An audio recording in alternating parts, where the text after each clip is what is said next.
Hello అండి, నేను మీ సతీష్ పడుచూరి. ఈరోజు మనమైతే ముఫాసా సినిమాకి వెళ్ళొచ్చాము పొద్దున్నే. ముఫాసా సినిమా అంటే తెలుసు ఆల్రెడీ, మహేష్ బాబు గారే. ముఫాసా సినిమాకు వాయిస్ ఓవర్ ఇచ్చింది మహేష్ బాబు గారే. యాక్చువల్ పార్ట్ 1 ఏంటంటే ముఫాసా చనిపోతుందంట. నేనైతే చూడలేదు పార్ట్ 1 ఇప్పుడు దాకా కూడా. ఏమంటే మహేష్ బాబు వాయిస్ ఓవర్ అనేసి రాత్రి అనుకొని పొద్దున్నే పోయొచ్చాను, ఫస్ట్ షో పోయేసి ఇందాక వచ్చాను. సరే రావడం రావడం మీకు రివ్యూ ఇచ్చేస్తున్నాను. ఏంటంటే రివ్యూ కాదంటే మాల్ హాల్కి వెళ్ళాను. 3D ఎక్స్పీరియన్స్ అయితే బాగుండదు.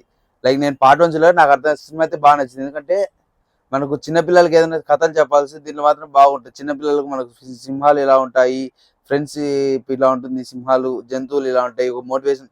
అసలు సింహానికి రాజు అనేసి ఎందుకు బిరుదు ఇచ్చినారు అడవికి అనేసి నాకు ఈ సినిమాలో అర్థమైపోయింది. అది ఒక జంతువులో తనకు తెలియని బలం గుర్తించడానికి ఈ సినిమాలో బాగా చూపిస్తుంది. ఈ జంతువులు నీకు ఈ బలం ఉండాది, నువ్వు ఇది చేయగలుగుతా అని చెప్పి ముఫాసా మహేష్ బాబు గారు వాయిస్ ఓవర్ ఇచ్చి చెప్తారు. నా క్యారెక్టర్ బాగుంటుంది. అలాగే ఫ్రెండ్షిప్ పరంగా చూస్తే నాకే ఏడుపైతే వచ్చింది ఒక సీన్. ఎందుకంటే నా ఫ్రెండ్ గుర్తొచ్చాడు నాకైతే. అట్లాంటి సినిమా అయితే బాగుంది. ఎక్స్పీరియన్స్ అయితే చేయండి, మీరు కూడా వెళ్ళి అయితే చేయండి, బాగుండదు సినిమా అయితే. నా వరకు సినిమాలో పెద్ద క్యారెక్టర్ బాగుంది. వాళ్ళ అమ్మ నా mother sentiment, father sentiment, parents sentiment అయితే బాగా నచ్చింది. అసలు ఎలివేషన్స్ కానీ, విఎఫ్ఎక్స్ చేయడం కానీ, ఈ డబ్బింగ్ ఇవ్వడం కానీ, క్యారెక్టర్స్ కానీ, బ్రహ్మానందం గారు, ఆలీ గారు అయితే ఈ వాయిస్ ఓవర్ సూపర్. ఫస్ట్ అయితే క్యారెక్టర్లు బాగుంటాయి, వచ్చి కామెడీగా ఉంటాయి. చూడండి మీరు సినిమా కూడా.